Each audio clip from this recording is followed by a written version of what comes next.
Hello, it is Isaac from Wood Designer, and I'm just currently looking at this cabinet that has been put together, and I have been asked a couple of specific questions regarding a cabinet such as this one. So we can see that this cabinet here has been made from some metallic frames. I can see what looks to be a glass type of panel in between the framing, but the front one is open, and I have been asked why doors and drawers cannot be added into this space here. So the answer to that question is it's referring to the way in which PolyBoard has drawn this cabinet. You can see if I click here, I have a side panel,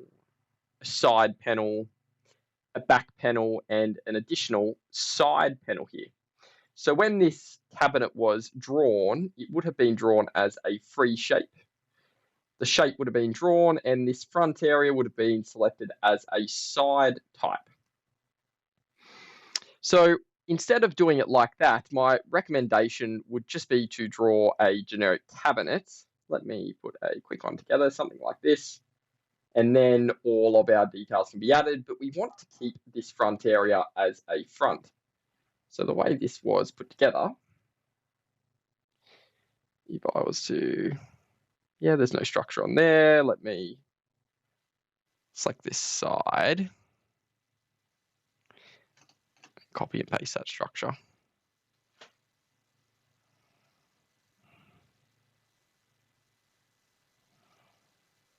Yeah, like that. And we had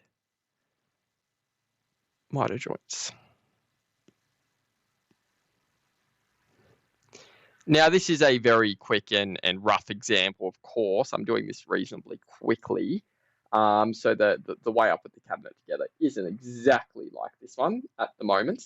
But I can see there is a single frame at the front there. And the way I would add that would actually be through adding a door to the cabinet and then pasting the structure onto the door and technically having PolyBoard view that as a door.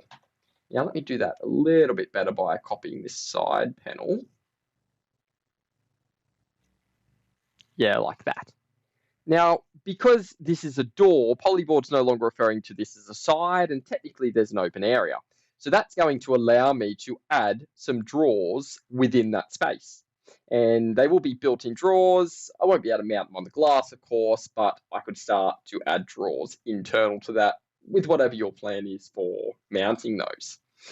Additionally, what I could do is technically use this as a frame and create another door on the inside of this if that was something I wanted to do. Now, to do that, I would need to remove my nil panel in the center. I'll just make it any material for the moment.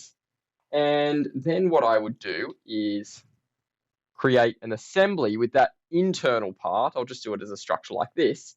And then technically what I've done is in PolyBoard, I've drawn my initial door on the outside, but I'll just use that as a frame and not actually add hinges to that. And then on the inside of that, on that middle panel, I can create my door onto that. The reason for all this is because PolyBoard is a modeling software, and we're working in this modeling way with our components. If you have a side component, we can't normally add any drawers or doors or anything to a side, but as soon as it's labeled as a front, PolyBoard then recognizes that we're going to want to put things on the inside of this and work with this as if it was the front of a cabinet.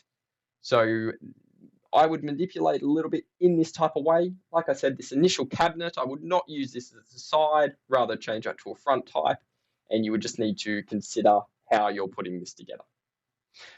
I hope that's helpful. I recognize it's been quite a long video. Thank you for watching.